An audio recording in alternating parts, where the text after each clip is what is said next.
राजधानी की पल पल खबरों से आपको अवगत कराता है हमारा चैनल।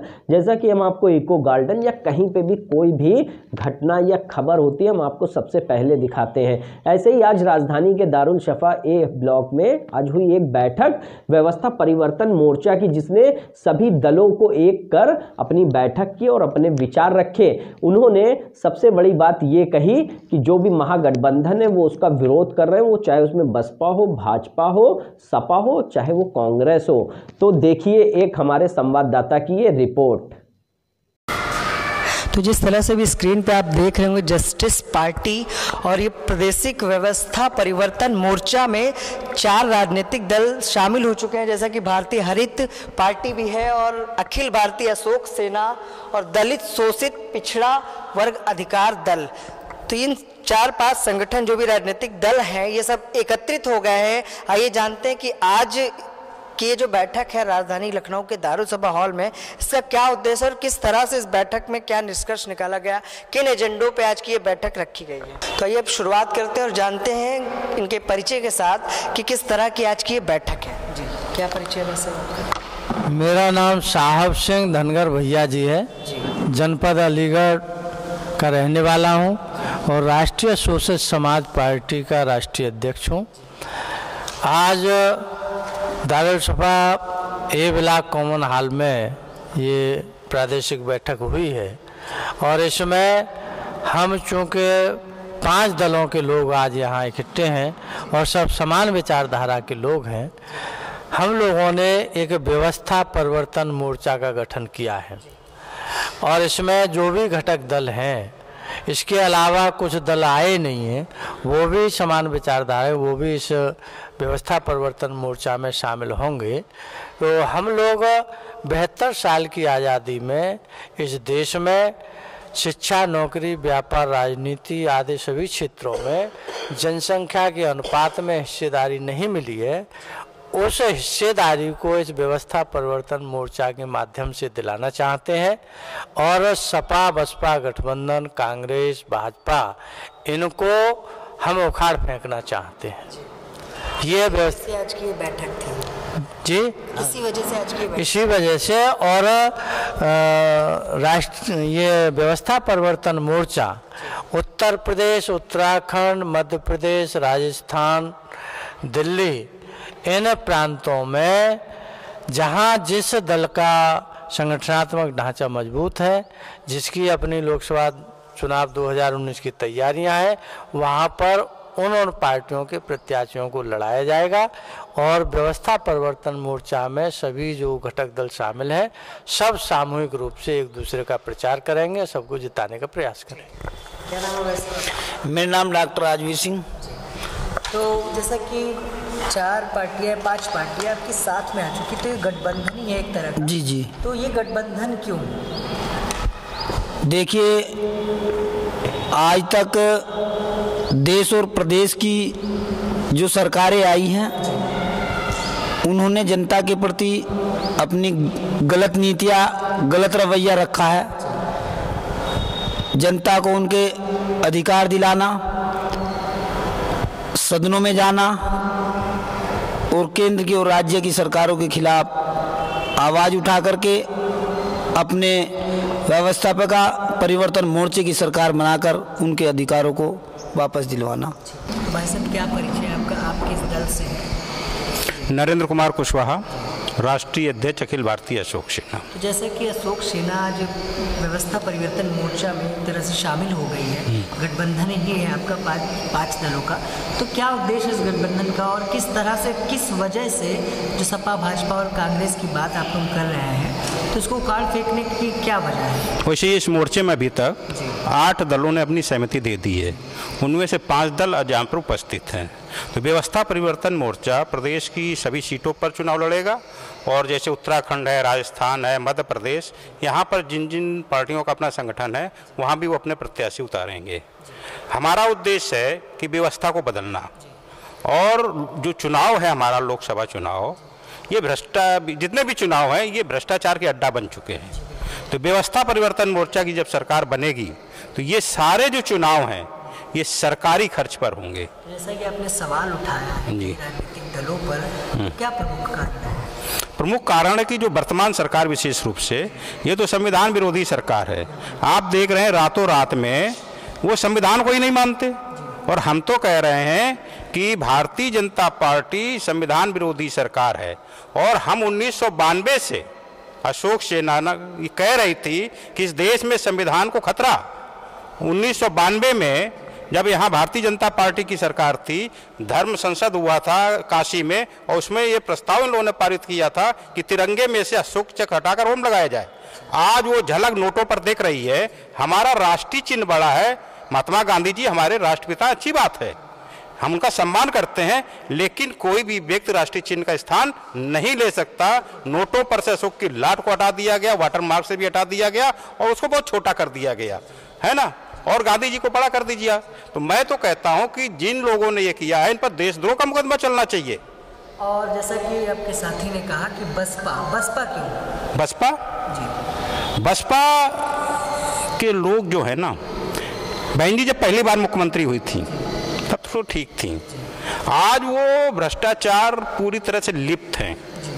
और आज जो भी टिकटों का बंटवारा सपा बसपा का हो रहा है, और हमारा मानना है कि जो सपा बसपा का जो गठबंधन है वो निजी स्वार्थों का गठबंधन है। क्या लगता है आपको ये गठबंधन सफल नहीं होगा? बिल्कुल नहीं सफल होगा। अभी आपने देखा होगा कि जब बहन जी की प्रेस वार्ता हुई थी तो उन्होंने 10% के आरक्षण का तो समर्थन किया, लेकिन 54% आबादी की जो हिस्सेदारी है उसका उन्होंने कोई अपने वार्ता में नहीं कहा उन्होंने। जबकि दूसरी तरफ अखिलेश यादव कह रहे हैं कि हम 54% हिस्सेदारी के समर्थक हैं। तो जब ये विपरीत विचारधाराएं हैं तो मेरा मानना है कि गठबंधन स्थायी नहीं है। कई और लोगों से भी जानते हैं, क्योंकि काफ़ी दल इनके साथ है। जिस तरह से सपा बसपा का गठबंधन हुआ है उस पर कहीं ना कहीं विरोध भी है, और जिस तरह से इन्होंने ये कहा कि सरकारें आती हैं, जिस तरह से दावे वादे करती हैं, लेकिन कहीं ना कहीं भ्रष्टाचार में लिप्त हैं उत्तर प्रदेश की सरकार, और कई सरकारों पर इन्होंने सवालिया निशान भी उठाए। आइए जानते हैं और लोगों से। जी, क्या परिचय कैसे? इंद्रपाल पासी, राष्ट्रीय अध्यक्ष जस्टिस पार्टी। जैसा कि बात की जी जी 5 दल आज साथ में आ गए हैं, जी जी, तो ये बताइए, जैसा कि उन्होंने बताया कि भाजपा की सरकार और बसपा की सरकार, तो हम ये जानना चाहेंगे जो कांग्रेस और सपा बची है उसके बारे में क्या राय है? कांग्रेस और सपा जो बची हुई है जी, देखिए, बहुजन समाज पार्टी 1585 के नारे को लेकर के चली थी व्यवस्था परिवर्तन के मोर्चे के, लेकिन व्यवस्था परिवर्तन के रास्ते से वो भटक गई।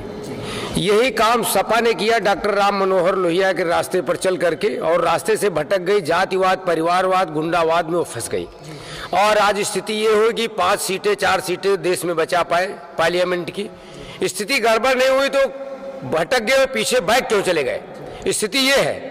तो दोनों लोग यही है, शरीर वही है, आत्मा वही है, थोड़ा सा बदलाव हो गया बस। कि आपकी जस्टिस पार्टी है जी, तो ये बताएं कि किस तरह से इस गठबंधन को सफल बनाने में लग गए आप लोग, और किस तरह से बनाएंगे, किन एजेंडों पर आप लोगों का ये गठबंधन काम करेगा? ये गठबंधन इस बेस पर हम लोगों ने बनाया है कि तमाम राजनीतिक दलों ने, चाहे सपा हो, चाहे बसपा हो, चाहे कांग्रेस हो, चाहे बीजेपी हो, उन दलों ने काम नहीं किया।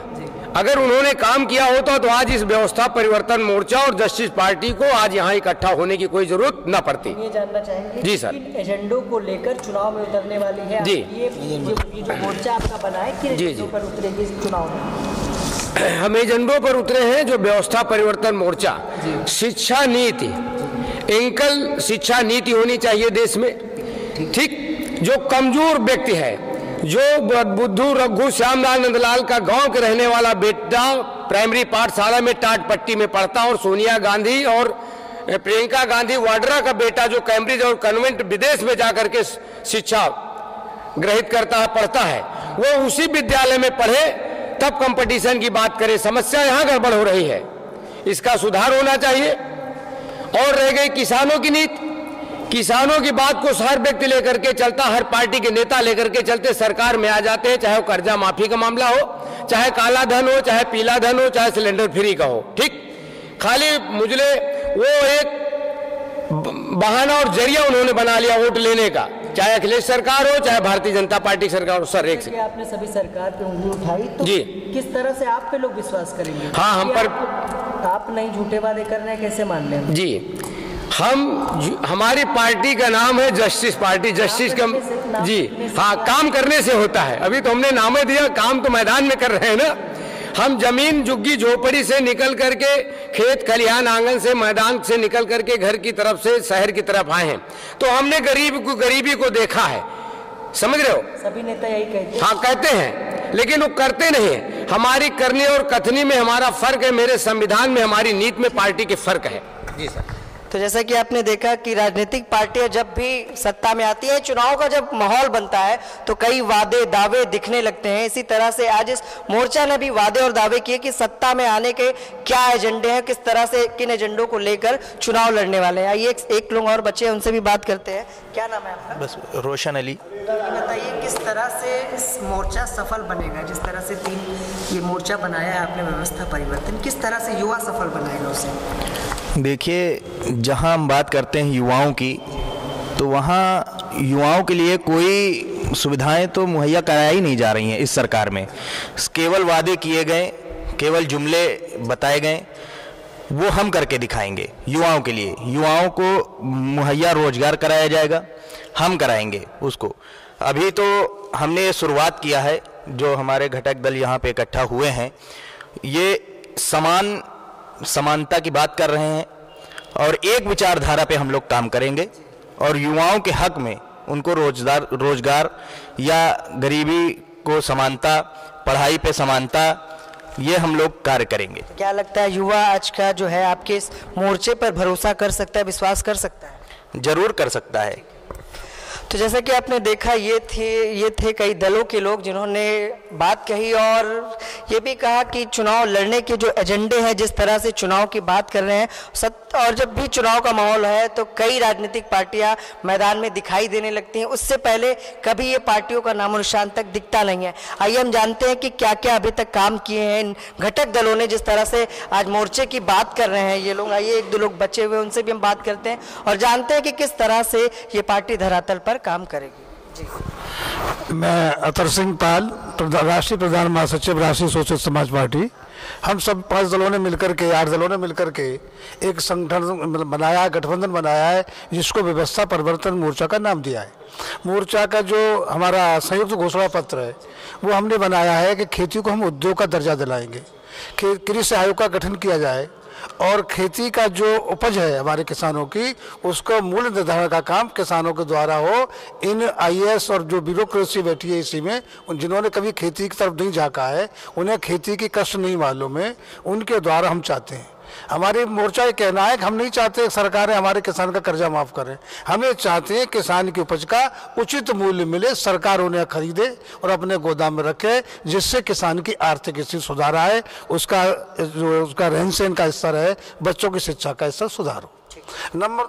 नंबर 2, शिक्षा एक नीति हो, जो भिन्न तरह की व्यावसायिक शिक्षा है, मतलब जैसा कि आपके साथी ने कहा, जी हाँ, एकल शिक्षा, हाँ, समान शिक्षा हो। और जो शिक्षा है उसे हम व्यवसाय को बनाएंगे। ऐसा नहीं कि रोजगार हम सबको दे दें, कोई दल नहीं दे सकता। हमें चाहते हैं व्यवसायिक शिक्षा दी जाए, जिससे कि हमारे जो हमारे नवी को कोई दल रोजगार नहीं दे सकता है, रोजगार नहीं दे सकता, सबको नहीं दे सकता, यानी 1% को तो दे सकता है, सबको नहीं दे सकता।